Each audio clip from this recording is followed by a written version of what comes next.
ரோலா இன்ட்ரெஸ்டிங்காக படிச்சுட்டு இருந்தேன். ஸோ மக்களே, டூரிங் டாக்கீஸ் நடத்தின ஃப்ரேம் அண்ட் ஃபேம் அவார்ட் ஃபங்க்ஷனுக்கு நீங்கள் பயங்கரமான சப்போர்ட்டை கொடுத்துருந்தீங்க. அண்ட் அதே வீடியோக்கள் எல்லாமே நம்ம வந்து யூடியூப்பில் அப்லோட் பண்ணதுமே எல்லாருமே அந்த வீடியோஸை பார்த்து ரொம்ப அதிகமாக சப்போர்ட் பண்ணியிருந்தீங்க அப்படின்னே சொல்லலாம்.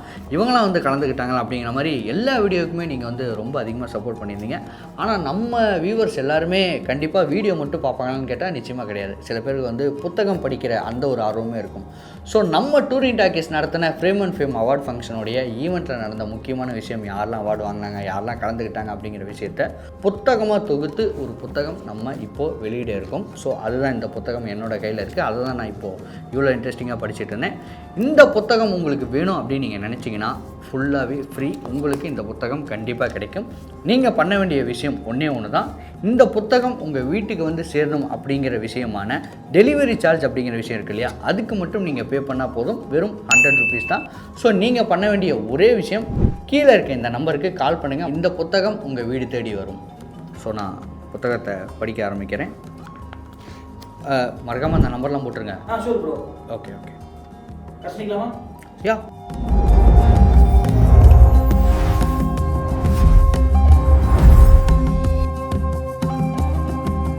டூரிங் சினிமா நேயர்களுக்கு வணக்கம். இன்றைக்கி நம்ம எந்த படத்தோட மூவி ரிவ்யூ பார்க்க போகிறோம்னா 17 கீழ்கணக்கு அப்படின்னு ஒரு படம் வந்திருக்குங்க. படத்தோடைய கதை என்ன அப்படின்னு கேட்டிங்கன்னா, சைக்காட்ரிஸ்ட் டாக்டர் அப்படின்னு ஒருத்தர் இருக்கிறார். அவர் பேர் என்ன, அர்ஜுன் அப்படிங்கிறவர். ஏன், அவர் தான் படத்தோடைய ஹீரோ. ஸோ அவர் பார்த்தீங்கன்னா ஃபஸ்ட் டைம் ஒரு ஹாஸ்பிட்டலுக்கு டாக்டராக போகிறாரு, சைக்காட்ரிஸ்ட்டாக. ஸோ அப்படி அவர் ஃபர்ஸ்ட் நாள் ஒர்க்குக்கு போகும்போது பார்த்தீங்கன்னா ஒரு பெரிய பிரச்சனை ஒன்று நடந்துருதுங்க. அது என்ன பிரச்சனை அப்படின்னு பார்த்தீங்கன்னா, அந்த ஹாஸ்பிட்டலில் முக்கியமான ட்ரீட்மெண்ட்டில் இருந்த ஒரு பேஷண்ட் பார்த்தீங்கன்னா ஓடி போயிடுறாங்க. ஸோ அப்படி ஓடி போன பழி பார்த்தீங்கன்னா இந்த ஒரு டாக்டர் மேலே வந்தது, அதாவது ஹீரோ மேலே வந்தது.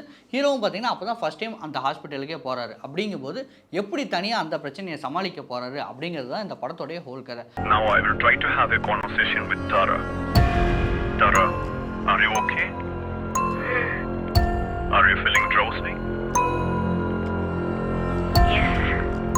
ஸோ இந்த கதையை பார்த்தீங்கன்னா ரொம்ப இன்ட்ரெஸ்டிங்காக இருந்தது. அப்படின்னு நினச்சி தான் நம்ம இந்த படத்தில் போய் உட்காந்தோம். ஸோ படத்துடைய ஃபஸ்ட்டு பாசிட்டிவ் என்னென்னா கதை தாங்க. அதாவது அந்த ஹீரோ ஃபஸ்ட் டைம் அந்த ஹாஸ்பிட்டலுக்கு போகிறாரு, அப்போவே பெரிய பிரச்சனையில் மாட்டிக்கிட்டாரு. அப்படிங்கும்போது நமக்கு வந்து ஒரு பதற்றம் வருது அப்படின்னே சொல்லலாம். இவர் எப்படி சமாளிக்க போகிறாரு, ஃபஸ்ட் டைம் வேறு உள்ளே போயிருக்காரு, அந்த என்விரான்மெண்ட்டே அவருக்கு தெரியாது. அண்ட் அதையும் தாண்டி ஒரு முக்கியமான பேஷண்ட் ஓடி போயிட்டாங்க. அப்படிங்கும்போது நமக்கும் அந்த பதட்டம் ஒட்டி கொள்ளுது அப்படின்னே சொல்லலாம். ஸோ அடுத்தடுத்து என்ன நடக்குது அப்படின்னு சொல்லிட்டு நமக்குமே பார்த்தீங்கன்னா ஒரு ஆர்வமாக இருக்குது அப்படின்னே சொல்லலாம். ஸோ படத்தோடைய கதையை தாண்டி இன்னும் சில பாசிட்டிவ்லாம் இருக்குது. அது என்னலாம் அப்படின்னு கேட்டிங்கன்னா, படத்தில் ஹீரோவை நடிச்சிருக்கு அர்ஜுன் மணிகண்டன். ஆக்சுவலாக அவருக்கு பார்த்தீங்கன்னா இந்த படம் தான் ஃபர்ஸ்ட் டெபியூ ஹீரோ அப்படின்னே சொல்லலாம். அப்படி இருக்கும்போது இந்த படத்துக்கு என்ன தேவையோ அதை பெஸ்ட்டாகவே கொடுத்துருக்காரு. இன்னொரு ஒரு முக்கியமான விஷயத்தை நான் சொல்ல மாட்டேன், இந்த படத்தில் அவர் மட்டும் தான் நடிச்சிருக்காரு. So now tell me, how are you more stronger than a girl at your age? Ram gives me the strength. அவன் என்கிட்ட உங்களை கொல்ல சொல்றான். கிட்டத்தட்ட பார்த்தீங்கன்னா இந்த ஒத்த செருப்பு அப்படின்னு ஒரு படம் வந்தது இல்லையா, படம் முழுக்க நம்ம பார்த்திபன் சார் மட்டும் தான் இருப்பார் இல்லையா, லிட்டரலாக அதே மாதிரி தான் இந்த படம் முழுக்க அர்ஜுன் மணிகண்டன் அவர் மட்டும் தான் நடிச்சிருக்காரு. வேறு கேரக்டர் எதுவுமே இல்லை. ஆனால் இந்த கதையை சுற்றி கிட்டத்தட்ட 25 பேர் பக்கமாக வருவாங்க. எல்லாருமே பார்த்தீங்கன்னா ஃபோன் காலில் வருவாங்க. ஸோ அந்த ஒரு கன்ஃபியூஷன் எதுவுமே இல்லாமல் நம்ம இவரோட ஃபேஸை மட்டுமே நம்ம வந்து ஃப்ரேமில் பார்த்தாலுமே கதை பார்த்தீங்கன்னா ரொம்ப இன்ட்ரெஸ்டிங்காக போகுது. அதுக்கேற்ற மாதிரி இந்த படத்துக்கு வந்து ஸ்க்ரீன் பேவும் பண்ணியிருக்காங்க. ஸோ எந்த ஒரு லேகுமே இல்லாமல் போகுது அப்படின்னே சொல்லலாம். படம் முழுக்க எந்த லேகுமே இல்லையா அப்படின்னு கேட்டிங்கன்னா அது வந்து நான் நெகட்டிவில் சொல்கிறேன். பட் படம் ஓவராலாக பார்க்கும்போது ஓகே, ஒரு நல்ல படமாக இருக்குது. ஆக்டிங் வைஸாக பார்க்கும்போது அர்ஜுன் மணிகண்டன் ரொம்ப சூப்பராகவே பண்ணியிருக்காரு அப்படின்னு சொல்லலாம். So that's why you attacked me. You're saying that he's a monster? Yes. And அடுத்த பாசிட்டிவ் என்னன்னு கேட்டிங்கன்னா படத்துடைய மியூசிக். படத்தில் ஃபர்ஸ்ட் ஹாஃப்க்கு பார்த்தீங்கன்னா பெருசாக மியூசிக் வந்து எந்த ஸ்கோப்பும் இல்லை அப்படின்னாலும் செகண்ட் ஹாஃபில் சில விஷயம்லாம் ரிவீல் ஆகும்போது அந்த இடத்துல பார்த்தீங்கன்னா மியூசிக்லாம் நல்லாவே இருக்குது. அண்ட் கிளைமேக்ஸில் பார்த்தீங்கன்னா ஒரு முக்கியமான ஒரு திருப்பம் வருது அப்படின்னு சொல்லலாம். அந்த இடத்துல மியூசிக் ரொம்ப சூப்பராகவே போட்டிருக்காங்க.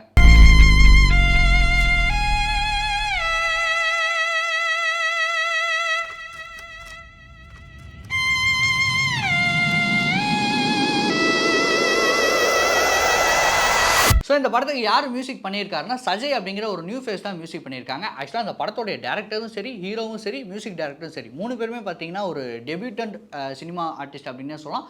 ஸோ அப்படி இருக்கும்போது அவங்க ஃபஸ்ட் டைம் பண்ணுற மாதிரியே தெரியல. ஓகே, ஒரு நல்ல மேக்கிங் கொடுத்துருக்காங்க டேரக்டர், ஒரு நல்ல ஒரு ஆக்டிங் கொடுத்துருக்காரு ஹீரோ, ஒரு நல்ல மியூசிக் கொடுத்துருக்காரு மியூசிக் டேரக்டர். அப்படிங்கிற மாதிரி தான் இந்த படத்துக்கு வந்து கண்டிப்பாக சொல்ல தோணுது. படத்தில் பார்த்தீங்கன்னா பெருசாக லேக் எங்கேயும் இல்லை அப்படின்னே சொல்லலாம்.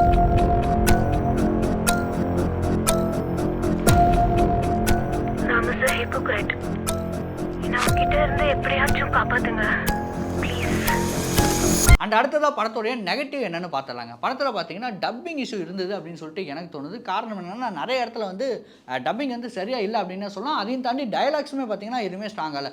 ரொம்ப ஒரு மேம்போக்கா படத்தில் ஃபஸ்ட்டு டிராஃப்ட் நம்ம வந்து ஒரு டயலாக் எழுதணும்னா எப்படி இருக்குமோ அந்த மாதிரி தான் இந்த படத்தில் இருந்தது. அது ஆக்சுவலாக படத்துக்கு ஓகேவாக இருந்தாலுமே நமக்கு பார்க்கும்போது இந்த டயலாக்லாம் பெருசாக தேவையில்லை, இதை வந்து கண்டிப்பாக கம்மி பண்ணியிருக்காங்க, இல்லை இந்த டயலாக் தூக்கி இருந்தாலும் அர்த்தம் வந்து புரியுது, எதுக்கு இதை வந்து ஒரு வார்த்தையை எக்ஸ்பிளைன் பண்ணுறாங்க அப்படிங்கிற மாதிரி நிறைய இடத்துல இருந்தது.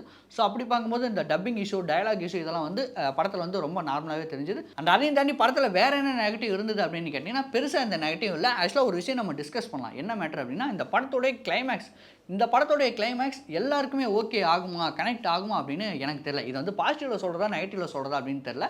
எனக்கு வந்து அந்த கிளைமேக்ஸ் ரொம்பவே சூப்பராக ஓகே ஆச்சு. ஆனால் பக்கத்தில் நான் ஃப்ரெண்டு கிட்ட கேட்கும்போது இல்லைப்பா எனக்கு கிளைமேக்ஸ் ஓகே ஆகலை அப்படிங்கிற மாதிரி அவர் சொல்கிறாரு. ஆக்சுவலாக ஒரு கான்வர்சேஷனே போச்சு எங்கள் ஒரு ஃப்ரெண்ட்ஸ் கேங்கில் அப்படின்னே சொல்லலாம். ஒரு 10 பேர் பார்த்தீங்கன்னா என்ன சொல்கிறாங்க, நல்லா இருக்குது அப்படின்னு சொல்கிறாங்க. அதில் ஒரு 3 பேர் என்ன சொல்கிறாங்கன்னா இல்லைப்பா எனக்கு கிளைமேக்ஸ் பெருசாக ஓகே ஆகலைன்னு சொல்லிட்டு ஒரு டிபேட் ஒன்று பண்ணுறாங்க. ஸோ அந்த மாதிரி தான் இந்த படத்துடைய கிளைமேக்ஸ் இருந்தது. ஆனால் கண்டிப்பாக எல்லாருக்கும் பிடிக்கும் அப்படின்னு தான் எனக்கு தோணுது. ஏன்னா மெஜாரிட்டியான பீப்புள்ஸ் என்ன சொன்னாங்கன்னா படத்துடைய கிளைமேக்ஸ் ஓகே தான், நல்லா இருக்குது, அந்த மாதிரி கொண்டு போய் முடிச்சது ரொம்ப சூப்பராகவே இருந்தது. ஆக்சுவலாக இந்த படத்துக்கு அந்த மாதிரி தான் முடிக்கணும் அப்படிங்கிற மாதிரி தான் எல்லாருமே டிஸ்கஸ் பண்ணி ஒரு கன்க்ளூஷனுக்கே வந்தோம். ஸோ அப்படி பார்க்கும்போது படத்தில் ஓவராலாக எல்லாமே பெஸ்ட்டாக இருக்குது அப்படின்னு கேட்டிங்கன்னா கண்டிப்பாக பெஸ்ட்டாக இருக்குது. நீங்கள் நிச்சயமாக உங்கள் ஃபேமிலியோட போய் இந்த படத்தை பார்க்கலாம் அப்படின்னே சொல்லலாம். படத்தில் வந்து பெருசாக எந்த லேகும் இல்லை, முக்கியமாக அந்த 18+ கண்டென்ட் எதுவுமே இல்லை. அண்ட் அதையும் தாண்டி படத்தில் ஒரே ஒருத்தர் தான் நடிச்சிருக்காரு அப்படின்னாலுமே டைம் போகிறதே தெரில அப்படின்னே சொல்லலாம். அப்படி இருக்கும்போது கண்டிப்பாக நீங்கள் உங்கள் ஃப்ரெண்ட்ஸோடவும் சரி, ஃபேமிலியோடவும் சரி, யாரை வேணால் கூட்டிகிட்டு போயிட்டு இந்த 11 கீழ்கணக்கு படத்தை பார்க்கலாம். Now I will try to have a conversation with Tara. Tara, are you okay? Are you feeling drowsy? Yes. So now tell me, how are you more stronger than a girl at your age? Ram gives me the strength. அவன் என்கிட்ட உங்களை கொல்ல சொல்றான். So that's why you attacked me?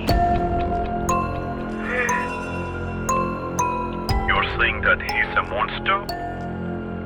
Yes.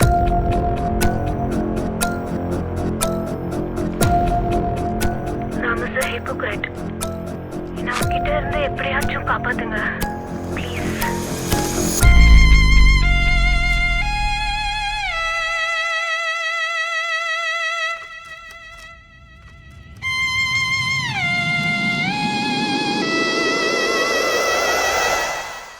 Touring சினிமாஸை like பண்ணுங்கள், share பண்ணுங்கள், subscribe பண்ணுங்கள்.